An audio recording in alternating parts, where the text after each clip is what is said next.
Good afternoon, everyone, or good evening or good morning, depending upon where you are. This is Dr. Patrick Lockwood coming back to you again to talk about another topic that I think is very important for all of us. And we kind of colloquially discuss this, but I think it kind of loses some weight in popular translation because people don't really understand shame in the way that allows us to really live a better life. I think we often confuse shame with things like guilt, and that's a problem. So I want to be very clear about A, why I'm talking about shame, and B, what it actually is before I go into the research. So the reason I'm talking about shame is because in my experience in the last 8 years working with clients and just having relationships, is shame is one of these things that is ultimately destructive. I think it's the number one reason people that take themselves out and commit suicide. I think it's the number one reason that we continue to use drugs and alcohol in maladaptive ways. I think it underlies so many of our most maladaptive behaviors on this planet as human beings. So I think it's kind of the root cause of many, many, many issues in life. And I want to be very clear that I'm very passionate about this topic every time I'm talking with a client or talking with family and friends about this because it's a really big deal. Shame is a big, big deal. So I want to differentiate and define shame before I move on to the science on shame. So people often talk about shame as if we feel bad or if we feel like we've done something wrong, or usually we feel shame whenever we are in a situation where we've hurt someone or we've done something that we think is not very fitting for who we are. But we often confuse that with guilt. So just to differentiate real quickly for anyone out there who might find this beneficial, shame is the internal emotional and cognitive experience of I am bad. It's really that simple. How that feels is different. Now it may feel similar to guilt when we experience an interpersonal situation where we've done something wrong or feel bad. However, it's actually very different in how it affects us, which I'll talk about later in the research. So shame is I am bad. It is an internal representation of me being bad. And that comes with all sorts of negative affective experiences as well as thoughts. Then there's guilt. And guilt is I feel bad for what I did. So essentially it's I feel bad for the behavior that I did. Not that I am bad, but the behavior that I did was bad, and I made a choice to do something that is not appropriate. Guilt is very adaptive if it's appropriate and situation specific. It allows us to correct mistakes and move on and make amends with people and repair relationships. Guilt is very, very useful in that regard. We might feel a little sad, we might feel a little anxious, and that might be guilt, right? Like, I did something I shouldn't have, I lied, and it got me in trouble, and it hurt someone, therefore I should apologize. And guilt is going to be the affective experience and the cognitive experience that drives us to apologize. Shame is not the same. Shame causes us to hide. And I'm going to talk about the research on that in a little bit, but shame is I am bad. And this is toxic, and I'll talk about why it's toxic when I talk about the research, but I just want you to take me seriously when I say shame is a horrible thing. And it's destroying us, it's destroying communities, it's destroying us as people. And we need to do our best to combat shame, I think, in order to have a better life. Because we all go through experiences in life with family and friends and loved ones and society and whatever where we might feel ashamed. And it makes sense why we might feel that way, however, we don't need to. It doesn't serve us. So I want to talk about the research on shame from my profession and other professions. And the research is pretty clear about a couple of things. So if you're a kid, so things like bullying will often lead to shame in childhood. Things like interpersonal violence, so like people who are in domestic violence relationships, people who are being emotionally or physically or sexually abused by the romantic partner, often internalize a sense of I am bad, I'm a bad object, so to speak, and that is shame, and it's toxic, it hurts us and it makes things worse. So two other things that the research shows about shame in terms of kind of the cognitive experience of shame. So the research has consistently shown that our sense of shame is really about our worth in relationships. Are we valuable? Are we not valuable? Are we important? Are we unimportant? And our sense of baseline importance is extremely, extremely important, because if we feel important, if we feel worthy and worthwhile, we're more likely to do adaptive things and live a more wellness-oriented lifestyle. But if we feel unimportant, we're going to do things, we're going to live in relationships and relate in such a way that reinforces that we're unimportant. And all the research shows, in terms of just experimental psychology and analyzing what people talk about when they talk about shame is about I am unimportant in relationships. And I want to talk about the developmental side of that because it's very, very kind of appropriate for this discussion. Before I talk about the developmental side of it and how shame really happens and how we really develop a shame-based way of being, I want to talk about one more thing that the research shows. So when I said earlier that I think shame is kind of the foundation of a lot of problematic behavior in this life, that's also based on research. So when I post this on Patreon later, I'm going to talk a little bit more about these particular things when I talk about the developmental psychology, but the research generally shows that people who experience consistent shame, as in I am bad, I am not worthy, I am not lovable, people are more likely to engage in drug and alcohol use in a maladaptive way. They're more likely to be depressed. They're more likely to develop kind of unhealthy character styles like narcissism and things like that, borderline personality disorder, things of that nature. People who feel shamed on a consistent chronic basis are more likely to attempt and commit suicide. And they're also more likely to engage in what we call antisocial behavior, like theft and things of that nature, things that land us in prison. That's what the research basically shows. It pretty consistently shows that people who feel a chronic sense of shame are more likely to do these things that we might consider maladaptive, not conducive for a lifestyle of wellness. And the research shows that if we help people diminish their experience of shame and combat it and decrease it and heal it, it helps people heal with all sorts of issues, psychologically speaking. People with eating disorders, people with body image issues, people with other personality issues. The more we help them decrease their shame, the more healthy they become, the more adaptive their lifestyle is. So I want to talk about how we experience shame and what really happens in terms of the neuroscience of shame, because this is very important, and it's important at every stage of life. So here's the neuroscience of shame in a very brief period of time. Shame activates a couple of brain pathways. It activates the orbital frontal cortex right behind our eye. It activates the medial prefrontal cortex. And it activates certain parts of our temporal lobe for memory and self-representation.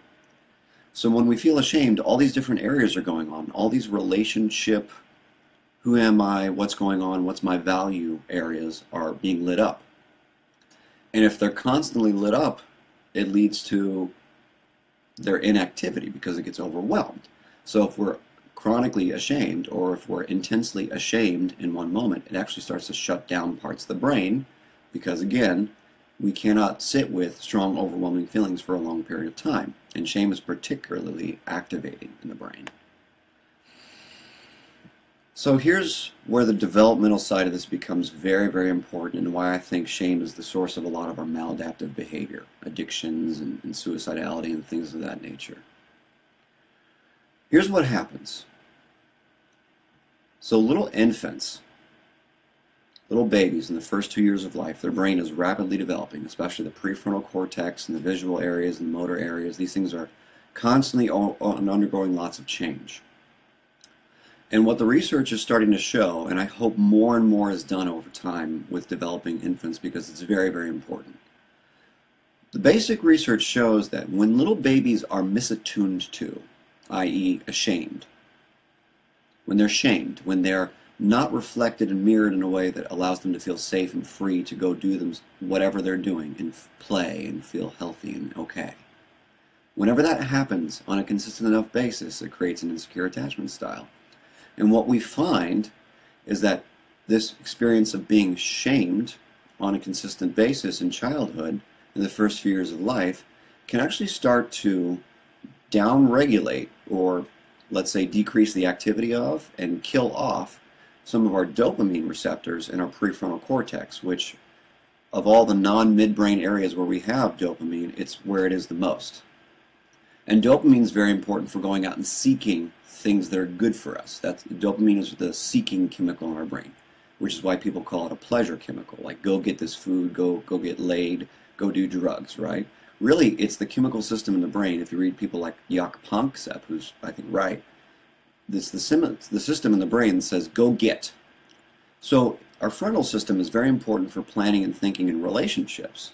So if these little infants are being shamed on a consistent basis to the point where they develop an insecure attachment style, it stands to reason that some of their dopamine system in their frontal cortex that's responsible for pushing us to go out and be in relationships, to get seen and feel mirrored, starts to get destroyed. So chronic shame, chronic trauma in infancy and childhood can actually destroy some of these brain pathways responsible for us to go out and seek out mirroring and seek out healthy attunement in relationships. Well, here's what happens when we don't get that consistently. If for the first 8 years of our life we feel unimportant and like a piece of crap, we're going to hide. We're going to develop shame, insecurity. We're going to develop an inability to deal with our feelings because, again, all this frontal stuff is supposed to be our braking system for whenever we're overwhelmed, emotionally speaking. So if we never have the appropriate attachment experiences that help us develop an ability to control and soothe and manage our feelings and internalize a sense of I'm okay and I'm worthy, then all we're going to do is hide, be depressed, and want to cope, and want to deal with that and get the dopamine experience we've been looking for our entire childhood. Therefore, drugs and alcohol become the perfect thing to give us that dopamine and that opiate experience we've always wanted. So this is why shame is such a big deal to me, because I believe we're not as attuned as we need to be to each other across all periods of our life. Our shame, our sense of I am bad, every time we communicate in a harsh way, not necessarily to confront people, but in a harsh, negative way, name-calling, blaming, passive aggression, these particular behaviors induce a sense of shame, as in you are not important. And although joking is adaptive, and it's fun, and it can allow us to let off some tension now and again, but being a passive-aggressive person, or being joking, kind of excessively and consistently, actually promotes distance, and when we feel distance, we feel unimportant, which can lead to a sense of shame. So this is why people like Jack Kornfield and Dan Siegel and all these people are focusing on kind of the loving kindness and the mindfulness aspect of the Buddhist tradition when it comes to mental health, because these are the direct or exact opposite of shame. These are I love you, I see you, I feel you, I'm here with you. And these are the experiences that our brain, our mind, these are the things that we crave. So if we have a history, developmentally speaking, of being chronically shamed, maybe our parents couldn't be there for us as much as we needed them to be. Maybe they were struggling with their own issues and they were kind of overly aggressive with us or weren't able to attach to us in a way that's healthy. That can leave a sense of I am bad, I am unimportant, I am not worthy, I am not lovable. And I dare say many of you out there probably have experienced this at many times in your life. And it may have even happened before you were even conscious of the fact that this is going on, again, before the age of 3 or 4. So if we have an attachment history before the couple first years of life that is not regulating, that is shaming, we're going to literally start to destroy parts of the brain responsible for seeking out relationships, feeling regulated, and doing what's good for ourselves by being present, and getting seen by people. The most important thing on this planet for all human beings outside of like eating and drinking is feeling seen, feeling understood. But if we feel ashamed, we're actually unable to feel seen and feel understood.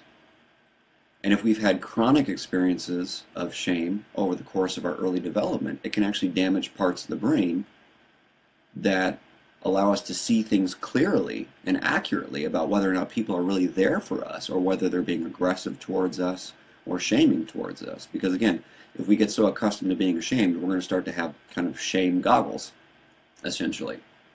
So a lot of people are walking around right now with shame goggles. I dare say every addict, every person who wants to commit suicide, every person who's struggling with any number of severe mental health issues and drug and alcohol issues is walking around with shame goggles.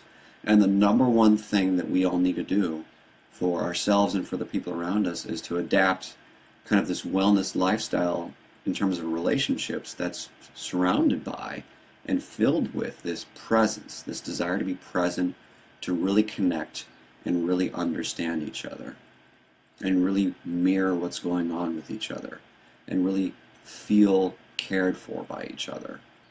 Feeling cared for is not the same as just acknowledging what someone says. Feeling cared for requires a lot of emotional presence. And we all have good reason to be afraid in relationships. We all have good reason to not trust people. In order for us to really develop the best life, the most regulating life, the healthiest life, beyond just being sober, beyond just not having severe depression or whatever, we really need to focus on how do we feel seen, how do we feel safe, how do we feel reflected, how do we feel understood in relationships. If we can figure that out for ourselves, understand maybe our history of trauma or misattunements or shame and how that's shaped our minds and what our shame goggles really look like, then we can actually move forward and fight for better relationships and try to live differently by being more authentic, by being more appropriately vulnerable, more appropriately loving, more appropriately trusting. These things are extremely important for us to have the healthiest relationships. So this is my talk on shame. There's a lot to say.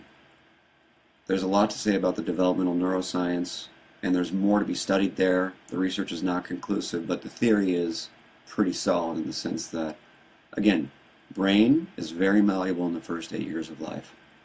And if we do not attune appropriately to our kids, we can shape the way their brain looks, the way their brain functions. And if we start to destroy their opiate system or their dopamine system by traumatizing our infants and our children, or chronically neglecting them and decreasing their dopamine availability and their opiate availability, they're not going to feel safe. They're not going to feel loved, because those are the two chemical systems responsible for that. So it's very important for us to do our best as parents.